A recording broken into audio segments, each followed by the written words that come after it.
Our next story is also very important, and comrades have actually mentioned that already in the chat, which is an exclusive story that the Electronic Intifada published. And Asa Winstanley is with us this morning, which is fantastic. I'm just going to bring him in quickly, but I also want to explain first, hello, good morning, what this is about. So, morning. It's great to be with complicated. You. Great to see you. So in April 2020, the now very famous leaked report first surfaced, which confirmed what all of us active on the Labour left knew already from the 5 years before. It showed how the right wing in the Labour Party had actively conspired against Jeremy Corbyn and its supporters, sabotaged him at every opportunity, and funneled money away from pro-Corbyn candidates, etc., etc. It was supposed to be the party's submission to the Equality and Human Rights Commission's investigation into anti-Semitism in the Labour Party.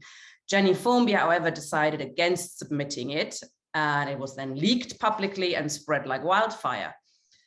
This report, just very quickly, was clearly written by people sympathetic to Jeremy Corbyn, though probably not with his knowledge. I'm not quite sure about this, but there's a particular agenda was behind it.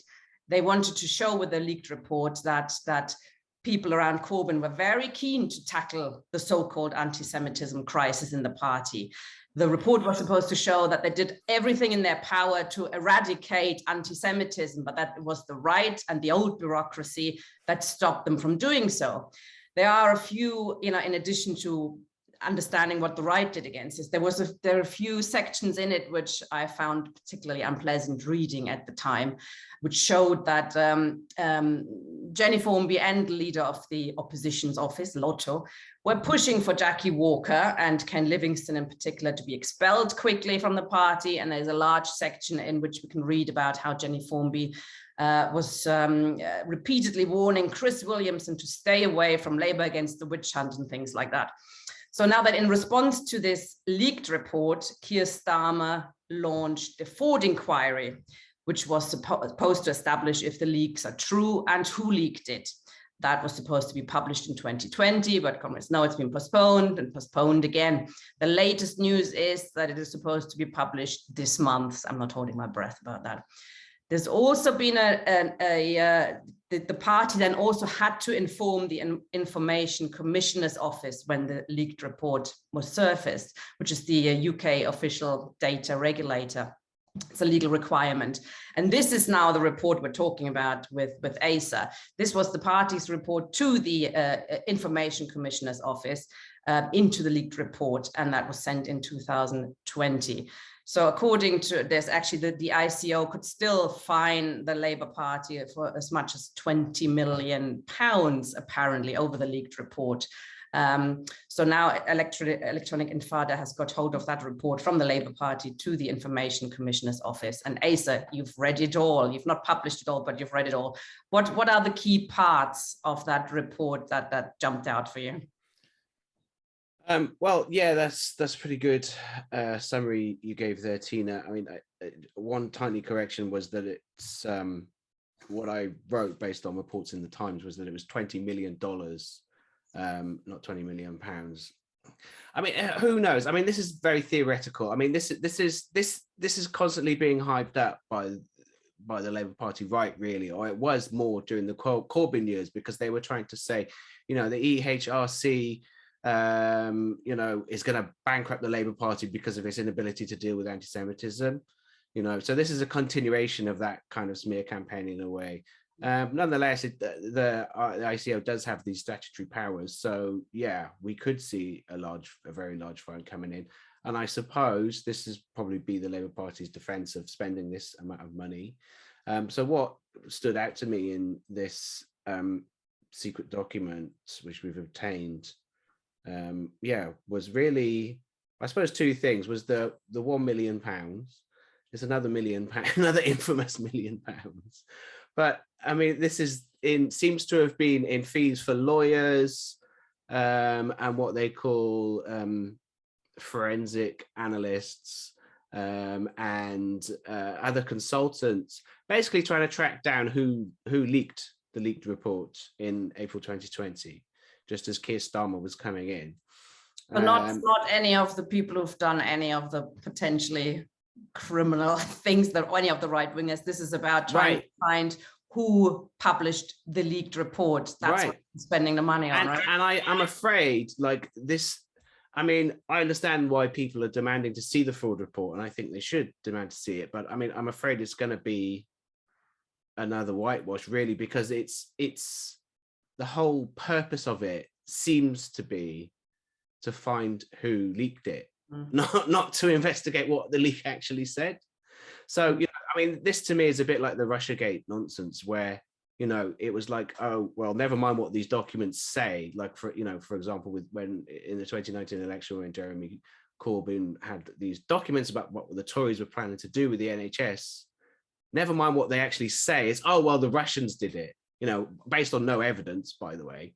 But then that becomes the story. So then the story becomes, oh, you know, they've leaked this document. Well, you know, what about what it actually says, you know? Yeah, so to get back to the original question, the other main thing that stood out to me in this leaked document that I've reported on is, I mean, it's actually quite funny because I got this, there's a draft version sort of close to the final version, and it has all these I mean, you can see some of it in the screenshots that we've provided. It has all these marginal comments from the lawyers, and they're sort of worried about giving too much away to the ICO and what they shouldn't be saying. And they're sort of saying, you know, lawyers like to use all this flowery language, and then they're putting in the marginal comments, oh, this might be overdoing it a bit. So, you know, but, you know, in a serious way, like there's other parts of it where they're undermining their own case, really. So, you know, and they admit in parts of it, not even in the margins, that the people who wrote the original report, you know, had legitimate concerns.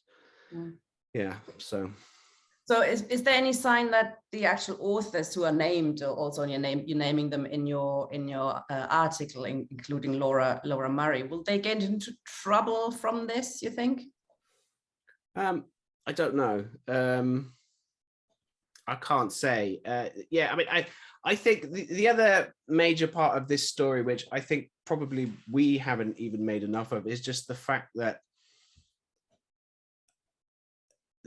what the original leak said, you know, we're all focused on the fact that it said all this atrocious stuff about the Labour Party, right?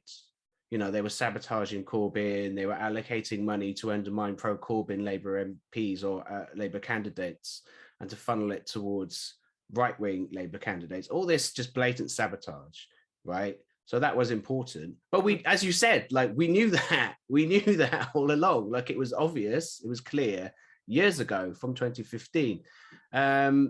But really, to me, the main story of the Labour leak document, the 851-page document that came out in April 2020, is just a failure of the top Corbynites, the failure of the Corbynites in Jeremy Corbyn's office at the top levels of the Labour Party, to get to grips with the fabricated anti-Semitism crisis, because what they did was they said it was a real crisis, and oh, actually, we're doing a better job of purging people.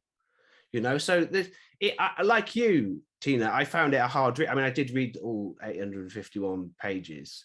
You know, it was a painfully dreary document, but like you said, like parts of it were really quite painful because they spend all this time saying, "Oh, isn't this terrible?" And they're not even, you know, about all these terrible anti-Semites supposedly, and there's no evidence. They don't give any evidence of it. Like they're just saying, "Oh, these are the anti-Semites," and here's this terrible anti-Semite Jackie Walker, a terrible anti-Semite Ken Livingstone, and they're not giving any argument for why they say it's anti-Semitic.